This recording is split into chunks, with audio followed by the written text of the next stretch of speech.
చనిపోయిన తర్వాత ఏమవుతుంది అనేది క్వశ్చన్. చనిపోయిన తర్వాత కొన్ని రోజులు సోలు, ఇంకా కొన్ని రోజులు, ఒక్కోసారి జనరల్గా 11 days అంటారు, ఒక్కోసారి 3 days 4 days అలా కొంచెం భూమికి అటాచ్డ్గా అప్పుడప్పుడు భూమి మీద చూస్తూ ఇంకేమన్నా అలా చూస్తూ ఉంటుంది జనరల్గా. అంటే యావరేజ్గా చెప్తున్నాను. హయ్యర్ విజ్డమ్ ఉన్న సోల్స్ మాత్రం వెంటనే చనిపోయిన ఒకటే సెకండ్లో, ఒకటే నిమిషంలో వాళ్ళకి ఎన్నో ఆల్రెడీ అస్ట్రల్ ట్రావెల్ చేసిన అనుభవాలు ఉన్న వాళ్ళైతే వెంటనే హయ్యర్ లోకాస్కి వెళ్ళిపోయి వాళ్ళు అక్కడ తపోలోకానికి వెళ్ళి అక్కడ ధ్యానం చేయడం కానీ చేస్తుంటారు అన్నమాట. ముఖ్యంగా అంటే అక్కడ యాస్ట్రల్గా చనిపోయిన తర్వాత సోల్తో ధ్యానం చేస్తారు, మన సూక్ష్మ శరీరంతో. మరి అలా అన్ని బాడీస్తో కూడా ధ్యాన స్థితిలో ఉండి అలా వాళ్ళు నెక్స్ట్ లెవెల్కి వెళ్ళిపోతారు అన్నమాట. అయితే అది అస్ట్రల్ ట్రావెల్లో కూడా ఎన్నెన్నో లోకాలు ఉంటాయి, మరి ఆ ఎన్నెన్నో లెవెల్స్ ఉంటాయి అన్నమాట, ఎన్నెన్నో ఫ్రీక్వెన్సీస్ ఉంటాయి. మామూలుగా ఒకసారి భూమి మీద చనిపోయిన వెంటనే జీవితం ఎండ్ కాదు. అక్కడ ఏంటే మనము కొన్ని వేల లోకాల్లో, లక్షల కోట్ల లోకాల లోపల ఏదో ఒక లోకం ఫ్రీక్వెన్సీకి మనము వెళ్ళొచ్చు అనమాట. అంతే సింపుల్, అంతే. అయితే చనిపోయిన తర్వాత చనిపోయిన వెంటనే కూడా చాలా హ్యాపీగా అనిపిస్తుంది అనమాట. మనం ఒక్కోసారి శరీరంలో నొప్పులు ఉన్నా, కష్టాలను, బాధలను ఏం లేకుండా అలా చాలా హ్యాపీగా అనిపిస్తుంది. దానికి చనిపోయిన వాళ్ళు వెంటనే ఫస్ట్ ఫీల్ అయ్యేదంటే ఒక ఫ్రీడమ్, అబ్బా ఇంత హ్యాపీగా ఉంటుందా అని కూడా అనిపిస్తుంది అనమాట.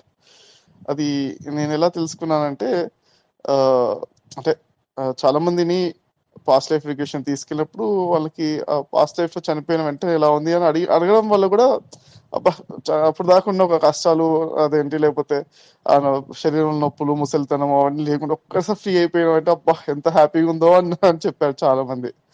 అలా అనమాట. అదొకటి. ఆఫ్ కోర్స్ మన యాస్ట్రల్ ట్రావెల్ లోపల మనకు తెలుస్తుంది. అయితే అలా ఫ్రీ అయిన తర్వాత ఇంకా కొంతమందికి మాత్రం కొన్ని అటాచ్మెంట్స్ ఉంటాయి జనరల్గా. ఎందుకంటే ఇన్ని రోజుల నుంచి ఉన్నారు కాబట్టి భూమి మీద కొన్ని అటాచ్మెంట్స్ ఉంటాయి కాబట్టి వాళ్ళ ఫ్యామిలీ మెంబర్స్ తోటి దగ్గర తిరగడం కానీ అలా ఉంటూ ఉంటుంది. విజిట్స్ అనేది ఉంటూ ఉంటాయి. వేరే లోకాలకు వెళ్తారు, పై లోకాలకు వెళ్ళినా, వేరే లోకాలకు వెళ్ళినా కానీ మళ్ళీ ఇది ఇక్కడ ఇక్కడ ఈ లోకం గురించి గుర్తుకొచ్చినప్పుడల్లా అక్కడ కూడా వాళ్ళు పర్మిషన్స్ కూడా ఇవ్వడానికి, వాళ్ళకు కూడా ఏంటంటే కొన్ని పనులు చేయమంటారు, హెల్పింగ్. అంటే మనకు అక్కడ అందరు కూడా మాస్టర్స్ అందరు కూడా చక్కగా మరి గైడెన్స్ చేస్తూ మనల్ని ఇంప్రూవ్ చేయడానికి ఉంటారు కాబట్టి ఆ అది ఖచ్చితంగా మనకు మళ్ళీ వాళ్ళు ఏదో ఒకటి హెల్ప్ చేయమని, వేరే వాళ్ళకు హెల్ప్ చేయమనో అలా కొన్ని కొన్ని పనులు చెప్తారు అన్నమాట. చెప్పిన తర్వాత ఇన్ని రోజులు 3 నెలలు చక్కగా కొన్ని రోజులు ఇలా వర్క్ చేసిన తర్వాత మీకు మళ్ళీ ఒకసారి ఇస్తాం విజిట్, ఎర్త్ పైన మీ ఫ్యామిలీ మెంబర్స్ విజిట్ చేయడానికి పర్మిషన్ ఇస్తాము, ఒక 1 hour వెళ్ళొచ్చు అని అట్లా కొన్ని కొన్ని చిన్న చిన్న పెడుతుంటారు రకరకాలుగా అనమాట. అంటే జనరల్ గా చెప్తున్నాను, ఇది యావరేజ్ పర్సన్ గురించి. ఇది ఆస్ట్రల్ సిటీ అనే ఒక మూవీ ఉంటుంది, ఆ మూవీలో కూడా ఇలాంటి కొన్ని కొన్ని చూపిస్తారు అనమాట. ఒక అతను డాక్టర్ అనమాట, అతను చనిపోతాడు. చనిపోయిన వెంటనే ఫస్ట్ నరక లోకాలకు వెళ్తాడు. నరక లోకాలకు వెళ్ళినప్పుడు అక్కడ నరకం అంటే బాగా బద్ధకంగా అలాగా లేవద్ది కాకుండా అలానే ఉండిపోవాలనిపిస్తుంది అనమాట. అలాంటి ఒక ఆ చీకటి లోకాలు అన్నట్టుగా అలా అంటారు. అలా వెళ్ళిపోయిన తర్వాత అక్కడ అలా ఉన్న తర్వాత ఒక రోజు అక్కడ కొంతమంది ఏంజల్స్ అప్పుడప్పుడు విజిట్ చేయడము చూసి, వాళ్ళని చూసి ఆ అక్కడ చూసాహా మనం కూడా అలా ఏంజల్ లాగా అతని అటువన్నీ కూడా లెక్క ప్రకారం జరుగుతుంది. కర్మ సిద్ధాంతం ప్రకారం మనం ఎంత పుణ్యశక్తి, దాన గుణం అనేది చాలా గొప్ప విషయం అన్నమాట. హెల్పింగ్ నేచర్ అనేది అవన్నిటి బట్టి కూడా ఉంటుంది అన్నమాట.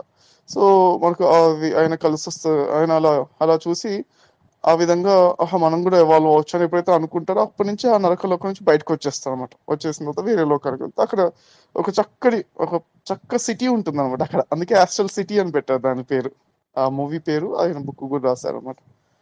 అక్కడ కూడా మళ్ళీ యుద్ధంలో చనిపోయిన వాళ్ళు అక్కడికి వస్తుంటారు అనమాట. అంటే చనిపోయిన వాళ్ళందరూ ఒక చోటకి వస్తుంటారు. ఈయన డాక్టర్ కాబట్టి ప్రొఫెషన్ వైజ్ గా ఈయన అక్కడికి వెళ్తాడు. వెళ్ళిన తర్వాత అక్కడ జనరల్గా డాక్టర్స్ అంటే ఎక్కడ నొప్పి ఉంది ఏంటి అని ఇలా అని అడుగుతుంటే వాళ్ళతో నెగిటివ్ విషయాలు చెప్పిస్తుంటారు కదా. అయితే అట్లనే అడుగుతుంటే వాళ్ళు నెగిటివ్ విషయాలు చెప్పిద్దామని అనుకుంటుంటే ఆ నెగిటివ్ చెప్పిన వెంటనే పెరుగుతూ ఉంటాయి వాళ్ళకి. అంటే అర్థం చేసుకున్నా, ఇక్కడ ఫాస్టెస్ట్ గా మేనిఫెస్టేషన్ ఏది, నెగిటివ్ వర్డ్స్ వాడద్దు, నెగిటివ్ వర్డ్స్ వాడిపించొద్దు. మన ఎత్తులో అయితే కొంచెం స్లోగా రిజల్ట్ వస్తుంది నెగిటివ్ మాట్లాడితే, కానీ అసలు వర్డ్స్ లో అక్కడ ఆయన ఉన్న లోకంలో ఫాస్ట్ రిజల్ట్ ఉంటుంది మన నెగిటివ్ వర్డ్ వాడడం వెంటనే. అది అట్లా అర్థం చేసుకుని పాజిటివ్ గా తగ్గిపోతుంది, హీల్ అయిపోతుంది.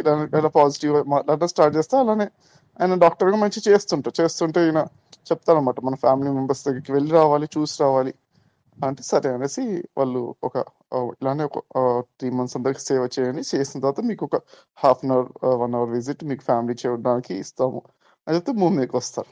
అట్లా అనమాట. అప్పుడప్పుడు ఫ్యామిలీ మెంబర్స్‌ని చూసుకోవడానికి ఇంట్రెస్ట్ ఉంటుంది. చనిపోయిన తర్వాత కొన్ని రోజులు ఉంటుంది. ఒక్కోసారి కొంతమంది 1 సంవత్సరం, 2 సంవత్సరాలు, ఒక 10 సంవత్సరాలు అప్పుడప్పుడు అలా విజిట్ చేయడానికి గాని, కొంచెం రావడానికి కూడా వాళ్ళు పర్మిషన్స్ తీసుకొని వస్తూ ఉంటారు. అది ఇంకా ఎక్కువ అంటే ఇంకెక్కువ ఇదంతా కూడా ఎంత విజ్డమ్ ఉంది. ఎప్పుడైతే మనం భూమి మీద కొన్ని రూల్స్ ఉంటాయో యాక్చువల్‌గా వెళ్తే ఎన్నో రూల్స్ బ్రేక్ అయిపోతాయి అన్నమాట ఇంక. అవన్నీ కూడా నేను చెప్పేదంటే ఒక్క డైమెన్షన్‌లో ఒక ఒక యాస్పెక్ట్ మాత్రమే చెప్తున్నాను. ఓకే. సో, ఎంత ఫ్రీడమ్ అంటే అంత ఫ్రీడమ్ ఉంటుంది జ్ఞానం ఉన్న వాళ్ళకి. ఆస్ట్రల్ ట్రావెల్ కొంత చేసిన వాళ్ళకి, ఆస్ట్రల్ ట్రావెల్ గురించి బుక్స్ చదివిన వాళ్ళకి గాని, అది చదివి పెట్టుకోవాలి అందుకే. మనం ఎందుకంటే ఈ లైఫ్ లోపల మనము చూస్తున్నాం ఏమేమి చేయాలి అని. ఏమేమి మనము ఎలా ఎలా ఉంటది భూమి మీద ఇన్ని సంవత్సరాలు ఉంటున్నాం కదా! అట్లనే ఆస్ట్రల్ ట్రావెల్ లోపల ఏమేం జరుగుతాయి అనేది కూడా మనం తెలుసుకోవాలన్నమాట. ఖచ్చితంగా ఈ బుక్ చదవాలి. హ్మ్. పీటర్ రిచెల్‌ది 'సోల్స్ జర్నీ' అని ఇంగ్లీష్‌లో ఉంది. తెలుగులో 'ఆత్మాయనం' అని కూడా మరి ట్రాన్స్‌లేట్ చేశారు. ఆ బుక్ చదవాలన్నమాట. ఆ బుక్ చదివితే one of the best book. నేను అన్ని బుక్స్ లోపల ఆ బుక్‌ని బెస్ట్ బుక్ అని చెప్తానన్నమాట. ఎందుకంటే చాలా విషయాలు ఆహ్, బాగా ఎక్స్‌ప్లెయిన్ చేస్తారు. 7 ఫ్రీక్వెన్సీస్ చెప్పారు. బట్ అంటే ఇంకా ఎన్నో ఎన్నో ఉంటాయి. బట్ 7 ఫ్రీక్వెన్సీస్ అప్రాక్సిమేట్‌గా ఆయన చెప్పారు. ఒక చోటనేమో ఒక లైబ్రరీస్ ఉంటాయి.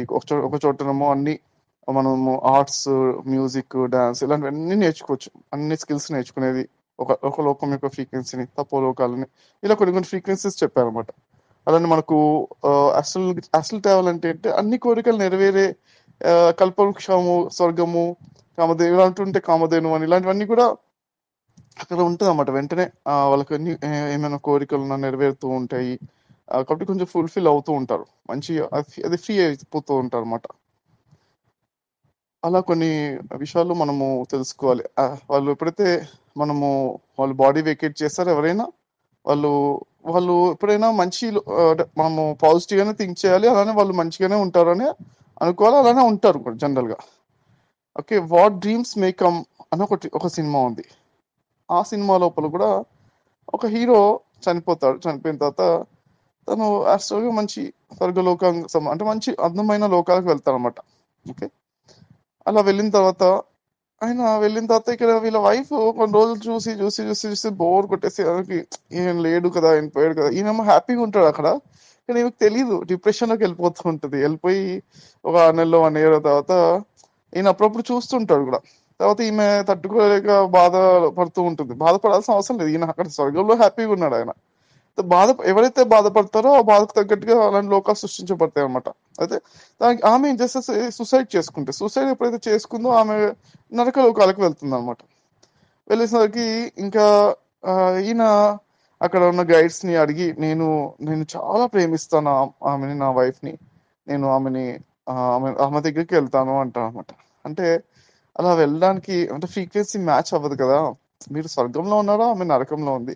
అన్నా కానీ ప్రేమతో ఏదైనా సాధ్యమే అన్నప్పుడు అవును కరెక్టే. అంటే అన్ని రూల్స్ బ్రేక్ చేయొచ్చనమాట. విజ్డమ్ ఉంటే, ప్రేమ ఉంటే కాబట్టి. సరే అని వాళ్ళు పంపిస్తారు. ఆయన వెళ్తాడు. వెళ్ళిన తర్వాత ఆ నరకలోకాలకు వెళ్ళి ఆమెకి చెప్తూ ఉంటే కొంతసేపటికి ఆయన ఆయన ఉంటాడు. కానీ తర్వాత ఆయన ఇంటెలిజెన్స్ అంతా కూడా తెలివంతా తప్పిపోయి అలానే ఇగ ఒక విగత జీవుడు అంటారు కదా! ఇంకా అతనికి కూడా ఏమంతా తెలియలేదు. అలానే దాని లోపల ఆ లోకంలో కూరుకుపోతాడన్నమాట. అంటే అలా అయిపోతారు కొంతసేపటికి. కానీ అప్పటికి ఈయన మాట్లాడతారు కొంతసేపు ఒక హాఫ్ అన్ అవర్‌తో కన్విన్స్ చేసి వేరే లోకం ఉంది రావచ్చు ఇటు అని చెప్తూ ఉంటారు కదా! ఆమె కూడా వినిపించుకోదు. తర్వాత ఈయన ఇగ డైలర్ అయిపోయిన వెంటనే ఆమె కొంచెం లైట్ వెలుగుతుందన్నమాట. వెలిగి ఆమె కూడా బయటకొచ్చేసి మళ్ళీ ఈయన చెయ్యి పట్టుకొని ఇద్దరు కలిసి ఇటొచ్చేస్తారన్నమాట. స్వర్గానికొచ్చేస్తారు. అలా. అంటే ప్రేమతో సాధ్యమే అని అంటే చాలా ఏదైనా శక్తితోటి, ఇచ్ఛాశక్తితోటి మంచి కర్మలు కూడా సపోర్ట్ చేయాలి ఎప్పటికైనా. అలా అన్నమాట. అయితే ఆహ్, ఇలాంటివి ఎన్నెన్నో ఉన్నాయి. ఓకే. ఎన్నెన్నో రూల్స్ అన్నీ కూడా ఉంటాయి. నరక లోకాల గురించి. జన్మరాహిత్య స్థితి అంటే మనము ఎప్పుడు గూడా మనము మళ్ళీ ఇంకే జన్మ భూమి మీద రావాల్సిన అవసరం లేకుండా అన్నట్టన్నమాట. అది. భూమి మీద రాకుండా ఉండేట్టుగా ఏంటంటే ప్రేమ నేర్చుకోవాలి బాగా. 24 గంటలు మనం ప్రేమతో ఉన్నామా, బాధపడకుండా ఉన్నవాళ్ళు ఇంక భూమి మీదకి రారు. ఆ ప్రేమతో ఉన్నవాళ్ళు అనమాట.